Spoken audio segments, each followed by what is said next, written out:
የታገል ሰይፉ ስራዎች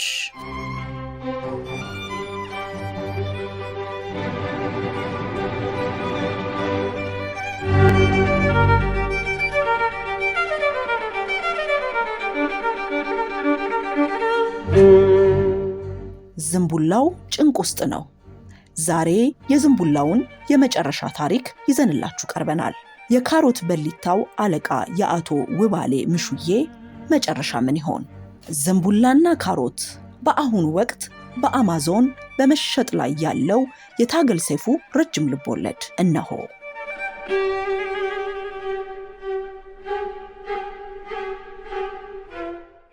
አሁን የአቶ ውባሌ ምስክር ከናጃቢያቸው ወጥተው አልቀዋል።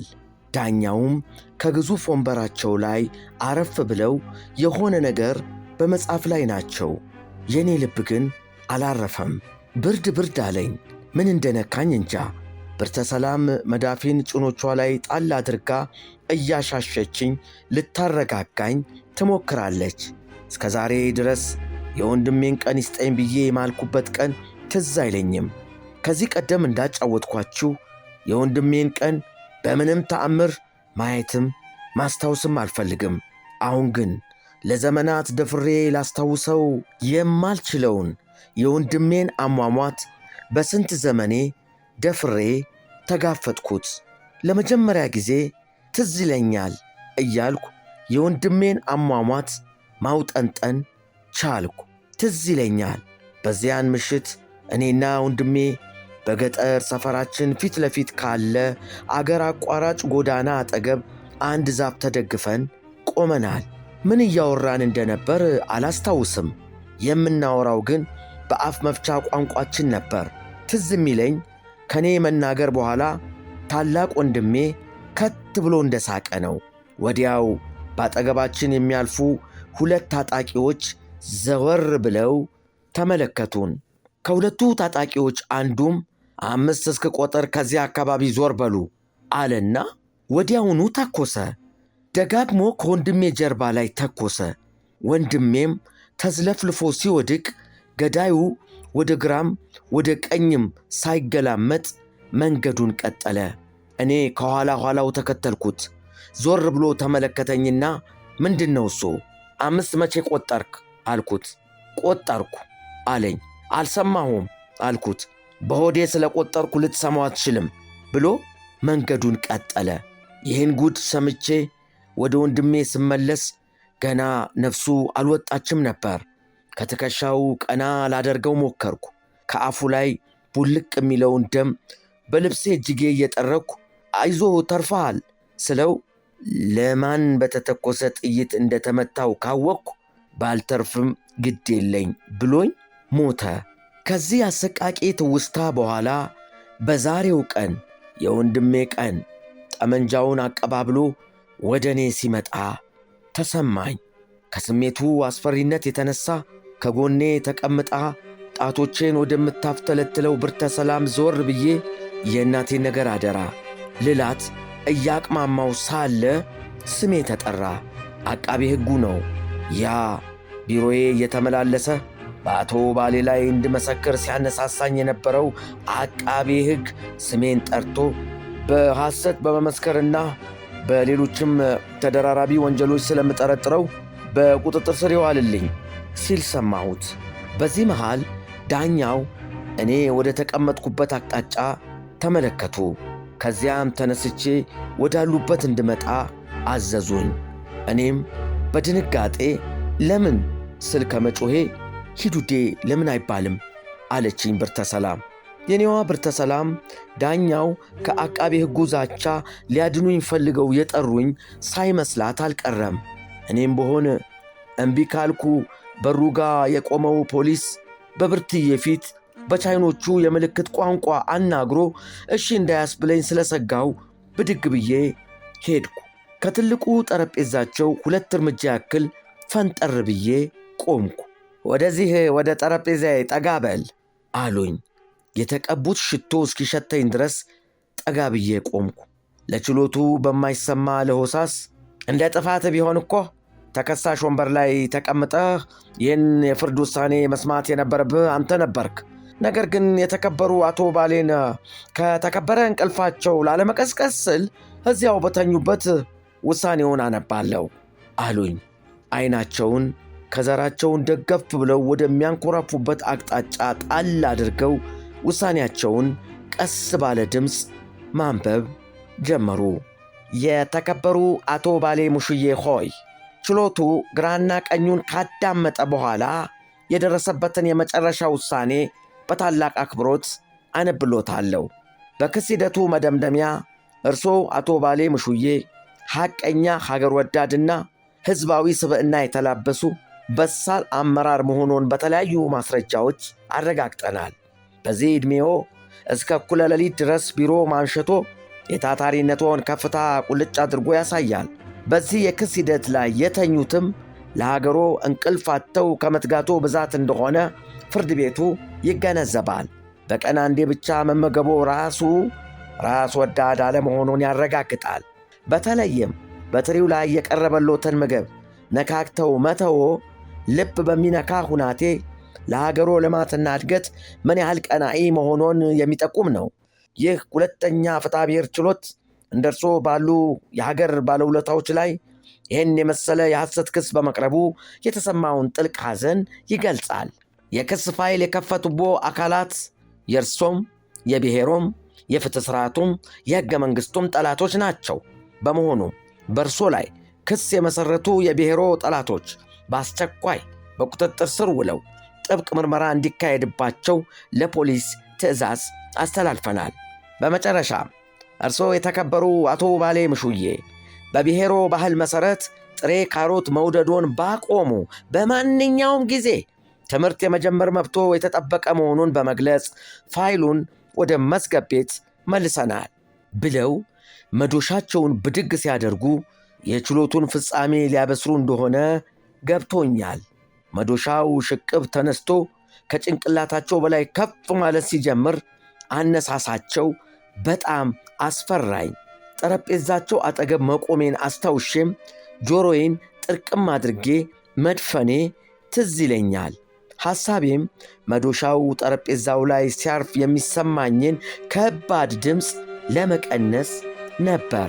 ለጠረጴዛው ቅርብ መሆኔን እንደገና ሳስብ ዓይኔን ሁሉ ጨፈንኩ። ትልቁን ስህተት የሠራሁት እዚህ ላይ ነው። ዓይኔን ጨፍኜ ስለነበር መዶሻው እንዴት ጠረጴዛውን ስቶ አናቴ ላይ እንዳረፈ የማቀው ነገር አልነበረም። እንደ መብረቅ በሚያንጸባርቅ ኃይለኛ ብርሃን የታጀበ ስቃያማ ንዝረት ከጭንቅላቴ ተነስቶ የሠራ አካላቴን ሲያጥለቀልቀው ተሰማኝ።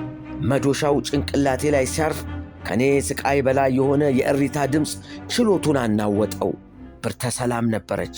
ድምጿ ከመዶሻው ምት የበለጠ ሕመም ፈጠረብኝ። ይሄ ሁሉ ሲደርስብኝ በዚያ ስፍራ ባትኖር ምንኛ ደስ ባለኝ።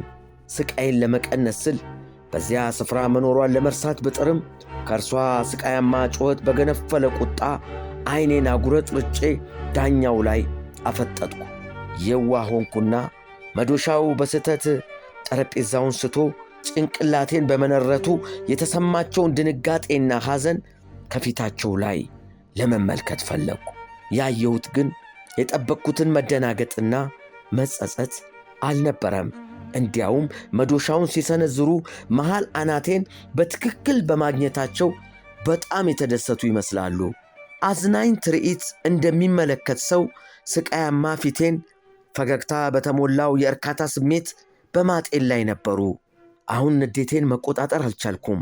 ከፍ ባለ ድምፅ ጮኬ ምን ነው አልኳቸው። የምን ምናው ነው አሉኝ መልሰው። ለምን መቱኝ? ችሎቱ ማብቃቱን ለመግለጽ። ለሱማ ጠረጴዛው ነበር መመታት የነበረበት። አይ ጠረጴዛውን ከመታው የቀድሞ አለቃህን ከእንቅልፋቸው እንዳልቀሰቅሳቸው ሰግቼ ነው። ይህን ካንደበታቸው ስሰማ ብርክ ያዘኝ። ቅድም ከእርሳቸው ፊት ላይ ፈልጌ ያጣሁት ድንጋጤ ከኔ አንጀት ውስጥ ገብቶ በቀስታ ሲላወስ ይታወቀኝ ጀመር። እየተርበተበትኩም ጠረጴዛውን ስተው ጭንቅላቴን የነረቱት እሳቸውን ላለመቀስቀስ ነዋ። የሰሙኝ አልመሰለኝም። ጠረጴዛው ላይ የተዝረከረኩ ወረቀቶቻቸውን ሰባስበው ቦርሳቸው ውስጥ እየጨመሩ በተረፈ ሲነሱ ጠብቀህ ደህና ዋሉ ብለዋል ዳኛው በልልኝ አደራ። ሌላ ችሎት ባይኖርብኝ ኖሮ እስኪነቁ ጠብቄ ሰናበታቸው ነበር አሉኝ። በዚህ መሃል አንድ ፖሊስ የወንጀለኛ መቀፍደጃ ካቴናውን ይዞ ተጠጋኝና እጅህን አምጣ አለኝ። እጄን ሰጠው። ለፍትሕ ሥርዓቱ ሳይሆን በተከሳሽ ወንበር ላይ ተቀምጦ ለሚያንቀላፋው ብልግና እጄን ሰጠው። በምርጫ ሰሞን ንጉሡ ሳይማሩ ሀገር ከመሩ እኔም አይከብደኝም አትጠራጠሩ ብለው ታላቁን ምሁር በዝረራ ላሸነፉት ድንቁርና እጅ ሰጠው። ፖሊሱ ካቴናውን በእጆቼ ላይ በማጥበቅ ላይ ሳለም ዳኛው የእጅ ሻንጣቸውን ቆላልፈው ብድግ አሉ። ችሎቱን ለቀው ከመውጣታቸው በፊትም ክቡር ዳኛ ፍርዶ ይሄ ከሆነ ዞሮ ዞሮ የንጉሡ ነገር ሊመጣ ነው ብዬ ጮኩ። የፍትሐ ብሔሩም ዳኛ ከኔ የበለጠ ጮክ ብለው እንኳን ነገራቸው ንጉሡ ራሳቸው ሲዞሩ ውለው ቢመጡ የሚቀየር ነገር የለም ብለውኝ ወጡ። ችሎቱ ተፈጽሟል። ሰዎች የዳኛውን ጥቁር ካባ ተከትለው መውጣት ጀምረዋል። የመሥሪያ ቤታችን ሠራተኞች ግን ከተቀመጡበት ንቅንቅ አላሉም። አቶ ባሌ እንቅልፋቸውን ጨርሰው እስኪሰናበቷቸው ድረስ በፖሊሱ መሪነት የችሎቱን መውጫ ደፍ ለመርገጥ አንድ እርምጃ ሲቀረኝ ሁለት እጆች ሽቅብ ተወርውረው ተጠመጠሙብኝ። የኔዋ ብርተ ሰላም ነበረች። እንደ ሰዓት የሚለበልብ እንባዋ ደረቴን እያረጠበው የኔ ጀግና አልተሸነፍክላቸውም፣ እስከ መጨረሻው ለእውነት እንደታመንክ እኔም እስከ መጨረሻው ለፍቅርህ እታመናለሁ፣ እስከ መጨረሻው ወድሃለሁ ብላ ተንሰቀሰቀች። ሳግ እየተናነቀኝ አልጠራጠርም ብርትዬ አልኳት። ፖሊሱ መንጭቆ አላቀቀን።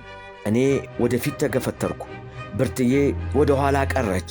ከእስረኞች መኪና ውስጥ እስክገባ ድረስ የሚንሰቀሰቅ ድምጿ የኔ ጀግና እንደገና እንገናኛለን ሲለኝ ይሰማኛል። ወደ መታሰሪያዬ እየሄድኩ ሰላም የነሳኝን የመንፈስ ሕመም ልቋቋመው አልቻልኩም። ከእልህ ከቁጣና ከተስፋ መቁረጥ ጋር የተቀላቀለ ሕመም ነው። ስቃዩ ሊያሳብደኝ ደረሰ። ከዚያ ስቃያማ ሕመም ለማምለጥ የውር ድንብሬን ስወራጭ የመሥሪያ ቤታችንን ሠራተኞች ከዋጠው አስቀያሚ ጉድጓድ ውስጥ ራሴን አገኘሁት። ጉድጓዱ ከዚህ የመንፈስ ስብራትና ሕመም የሚያድን አልነበረም። ስቃዩን አደንዝዞ ሕመሙ የሌለ የሚያስመስል እንጂ። እናም በደነዘዘ መንፈስ ለዘመናት ስጠየፈው የነበረውን ነገር ሳነበንብ ራሴን አገኘሁት። ሁላችንም በቁም ሞተናል። ሟችነት ደግሞ ምንም ማለት አይደለም። የሞተውም የቆመውም አንድ ናቸው። ምን ለውጥ አላቸው? ይሄኛው በሱሪ ያኛው ባቡጀዲ ከመጠቅለላቸው በቀር ያው ናቸው። ይሄኛው ከመቆሙ ያኛው ከመጋደሙ በቀር ምን ልዩነት አላቸው? ይሄ ከመሬት በታች ያኛው ከመሬት በላይ ከመገኘቱ በቀር አንድ ናቸው፣ ያው ናቸው። ምን ይለያቸዋል? ይሄኛው ዝምተኛ ያኛው ወሬኛ ከመሆናቸው በቀር ያው ናቸው። ይሄኛው አጥንቱ ገጦ ያኛው ቦርጩ ፈጦ ከመታየታቸው በቀር ምን ይለያቸዋል? ያው ናቸው፣ አንድ ናቸው እያልኩ ተፈጸመ።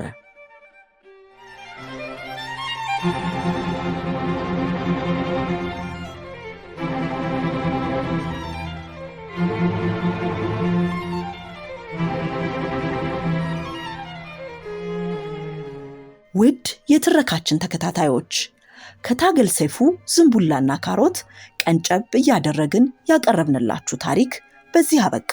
በሚቀጥለው ፕሮግራማችን የታገል ሰይፉን ሌላ መጽሐፍ እንተርክላችኋለን። የታገል ሰይፉ ስራዎች በታገል ሰይፉ ኦፊሻል ዩቲዩብ